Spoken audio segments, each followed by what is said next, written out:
This is part 2 of domestic violence.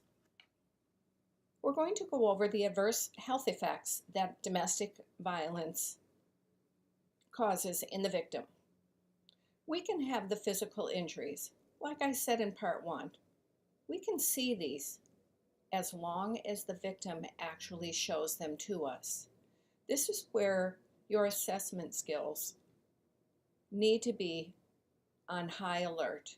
When someone comes in inappropriately dressed, sweaters in the summer, sunglasses when it's the middle of the night, always wearing long sleeves no matter what,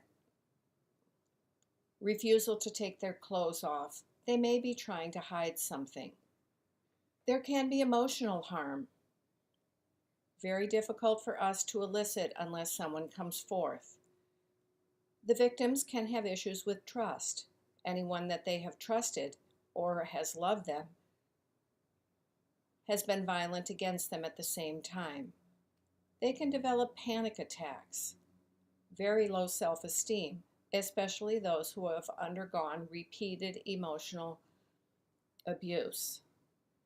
Some women end up having eating disorders, especially those who have suffered sexual violence at a young age.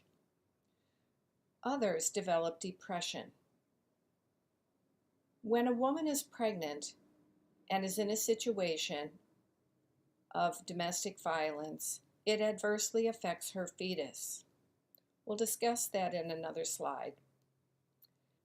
Victims have difficulty sleeping. They never know when they're going to be safe. They may have chronic pain. And so when people come in with this as their complaint, but we can't really find anything, we should have in the back of our mind that they may be trying to call out for help. They're having chronic pain, but this pain may be emotional. It may be physical, like numerous fractures that have healed, but they never sought help. In addition, repeated episodes of domestic violence may lead to other unhealthy lifestyle choices. Poor eating habits so that the victim becomes obese. Then after all, no one will be interested in having sex with them. Drinking alcohol or doing drugs helps them forget the situation that they are in. These are some examples. There has definitely been a proven cycle of violence, especially when it's repeated. So the first phase is the tension building stage. Something set the scene that increased the abuser to become angry. The second is the explosion. They just break. It can be a physical attack, it can be an emotional outburst, they can hit, choke, kick, scratch, use some type of an object, whatever weapon is within their reach, and they cause harm to the individual. And then the last is the calm stage. It's been referred to as the honeymoon stage. And what happens is the violent episode de-escalates. The abuser denies that it ever happened. He may come up and say, "Oh, I'm so sorry. It's never going to happen again." And when a woman hears this, she believes him because after all, she loves this man. Put the video on pause for a bit so that you can read in each of the little pieces of this pie about how a victim can stay in a relationship and the power and control that the abuser exerts over the victim.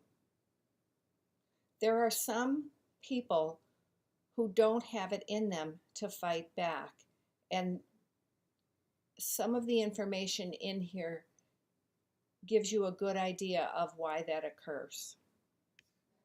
So here's more on the effects of domestic violence on pregnancy. There's an increased risk of miscarriage. Sometimes it's simply related to the stress, and other times it's because of physical harm, the kicking, the actual kicking in the lower abdomen that can cause a miscarriage. There's an increased risk of low birth weight infants.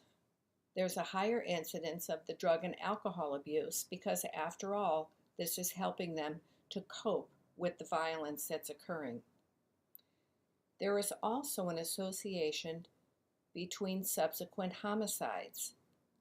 The male is not happy about her being pregnant.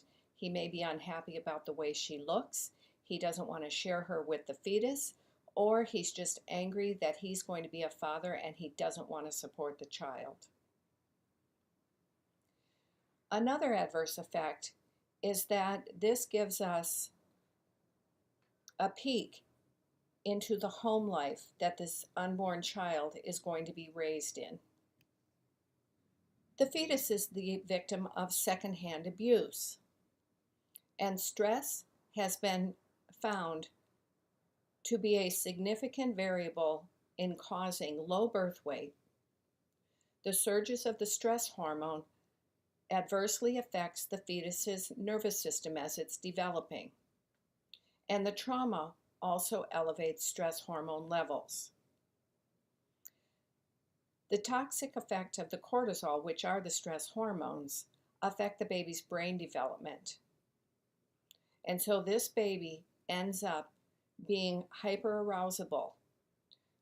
This in and of itself may make the child difficult to raise, and that in and of itself continues the cycle of violence.